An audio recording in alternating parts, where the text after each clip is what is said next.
कितीही विरोध केला तरी सुद्धा शक्तीपीठ महामार्ग ज्याची गरज नाही तो महाराष्ट्राच्या बोकांड्यावर बसवणारच असा अट्टहास मुख्यमंत्र्यांचा दिसतो। सांगली कोल्हापूरच्या जनतेनं विरोध केल्यानंतर आता हा महामार्ग मान खटाव म्हणजे सातारा जिल्ह्यातून पुन्हा कोल्हापूर जिल्हा ओलांडून गोव्याला नेण्याचा त्यांचा प्रयत्न आहे। यामुळे 56 किलोमीटर वाढणार आहेत।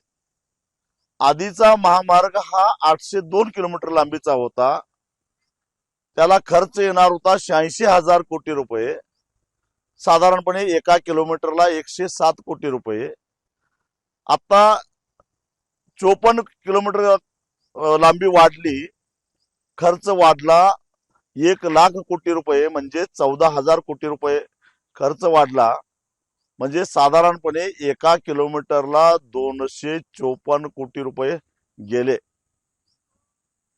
हिशेब करा, मान खटाव आटपाडी खानापूर हा सगळा दुष्काळी भाग आहे। इथं जमिनीचा बाजारभाव 2-3 एकर अशा प्रकारचा आहे आणि या ठिकाणी म्हणजे लँड ॲक्विजिशनला खर्च कमी येत असताना सुद्धा, भरावा टाकायला लागत नसताना सुद्धा जर का एका किलोमीटरला 254 कोटी रुपये खर्च येत असेल तर अरे पैसा खाताय किती।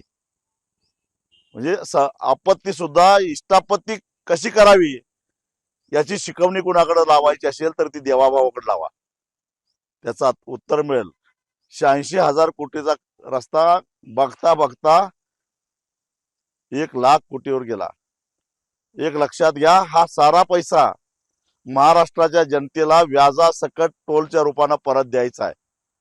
देवा भाऊ, मला तुम्हाला एवढंच सांगायचं आहे, तुमच्या सत्तेच्या साठमारीत तुम्हाला अमाप माया लागणार आहे मला माहिती आहे, पण ती महाराष्ट्राच्या जनतेला लुटून ती माया गोळा करू नका।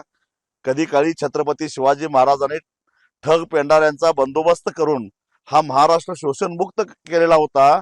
आज तुम्ही नवे ठग पेंढारी टोलच्या रूपाने बसवून महाराष्ट्राला लुटायला लागलाय। महाराष्ट्र तुम्हाला कधीच माफ करणार नाही, हे लक्षात ठेवा।